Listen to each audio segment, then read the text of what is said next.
কাছে মনে হয় যে আগে কি হয়নি বা আগে কি হতো না ওইটাকে ধরে এখন বিচার না করে যারা অন্তর্বর্তী সরকার তাদের কাছে আমার একটাই চাওয়া যে সবকিছু খুব সুষ্ঠুভাবে হবে এবং সঠিক তদন্তের মাধ্যমে হবে। সাকিব যদি হত্যাকারী হয়ে থাকে তাহলে শাস্তি পাবে, সাকিব হত্যাকারী মানে না হয়ে থাকে শাস্তি পাবে না। পিসিবির নতুন সভাপতি ফারুক আহমেদ, আপনি ইতিমধ্যেই পোস্টের মাধ্যমে তাকে কিন্তু শুভকামনা জানিয়েছেন।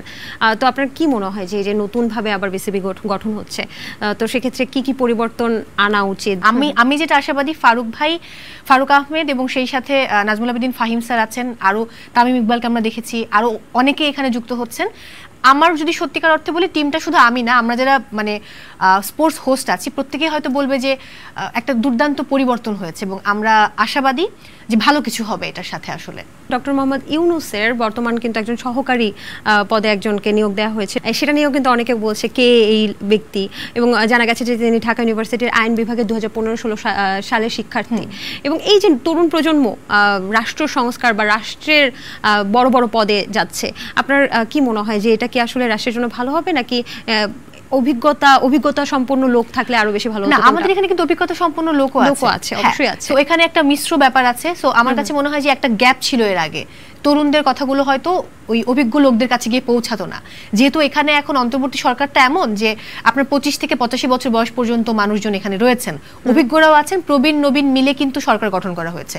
সো আমার কাছে এটা যে পজিটিভ দিকটা যে হ্যাঁ তরুণেরা কি চায়, তাদের দৃষ্টিভঙ্গি কি, তারা কিভাবে দেশটাকে দেখতে চায় বা মডার্ন পলিটিক্স যে শব্দটা আছে এটা বোধহয় এখন একটা সুষ্ঠুভাবে এটা আসলে বাস্তবায়ন করা সম্ভব হবে বা আমাদের চাওয়াগুলো তাদের কাছ পর্যন্ত পৌঁছাবে, যেটা আগে একটা গ্যাপ ছিল, একটা শূন্যতা ছিল, একটা ভ্যাকুয়াম মানে কি বলবো, যেটা জায়গা তৈরি হয়েছিল যার জন্য হয়তো একটা ভয়াবহ লেভেলের গ্যাপ থেকে যেত।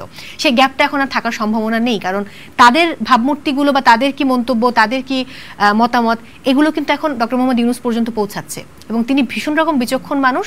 আমার মনে হয় যে তিনি আসলে তার সেই বিচক্ষণতা দিয়ে সবকিছু হ্যান্ডেল করবেন। বিভিন্ন প্রোগ্রাম করছেন আপনি, হ্যাঁ, সেখানে কি প্রডিউসাররা বা একটু প্রোগ্রামের আলোচনা করি যে প্রডিউসার বা আপনাদের যে প্রোগ্রাম যে অর্গানাইজেশন থেকে প্রোগ্রাম করছেন সেখানে কি ভাইরাল ইস্যুটা এখন আসে যে ভাইরাল হওয়ার জন্য চাপ দেয় আপনাকে কেউ? অবশ্যই দেয়। আমার ধারণা আপনিও এই যে প্রশ্ন করছেন চাচ্ছেন যে কোনো একটা ক্লিপ এটা ভাইরাল হোক। না, এখনো চাচ্ছি না, একটু পরে যেগুলো করবো সেগুলো ভাইরাল হবে। তো এই চাপটা কেমন লাগে আপনার? একটা সময় তো আপনি অনেক বছর ধরে করছেন, একটা সময় নিশ্চয়ই এগুলো ছিল না। একটা সময় ছিল না, ভালো লাগে না, এটা আমার ভালো লাগে না, ভালো লাগে না।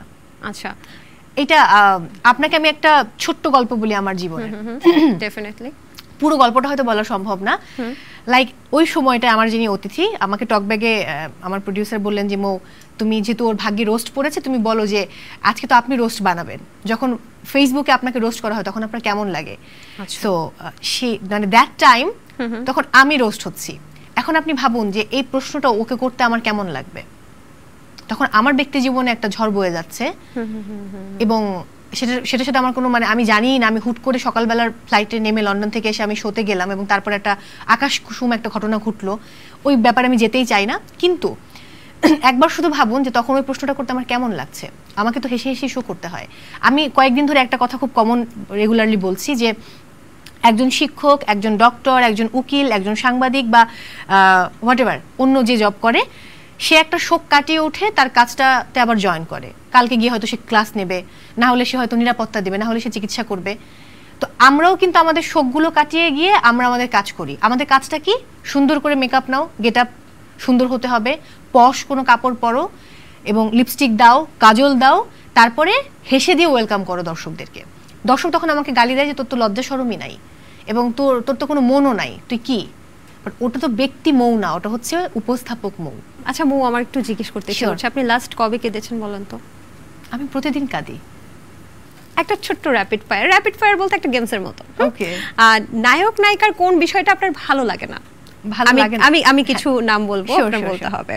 ভালো লাগে না, ভালো লাগে না খুব কঠিন বাবা, সবাই আমার খুব কাছে, কিছু বলতে চাই না। এইজন্যই আপনাকে এই কোয়েশ্চেনটা করা যেন পরবর্তীতে আপনাকে ধরতে পারে।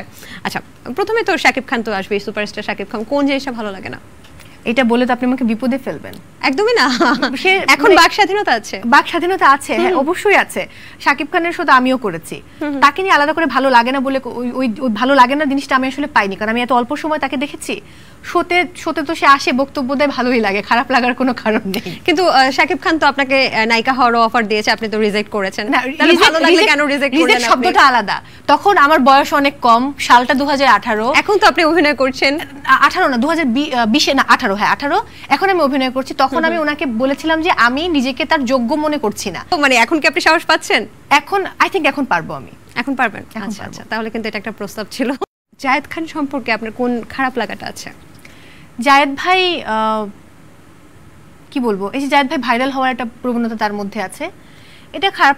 উনি মানুষটা সহজ সরল, ওনাকে যে কোনো প্রশ্ন আপনি করে ফেলতে পারবেন। যেমন আমার সাথে অনেক প্রশ্ন নিয়ে ঝামেলা হচ্ছে, জায়েদ ভাই কিন্তু সব উত্তর দিয়ে দিবে, এটা একদিকে খুব পজিটিভ। আচ্ছা, বাট আমার মনে হয় যে ওনার এখন অভিনয় আরো, মানে সে অভিনয় লাস্টে আমাকে বলেছিল যে একটা কাজ করে মনে হচ্ছে তার সে ভালো অভিনয় করতেছে, আগে মনে হয়নি। সো সে ব্যক্তি মানুষ ভালো, মানুষের উপকারে সে কাজে আসে।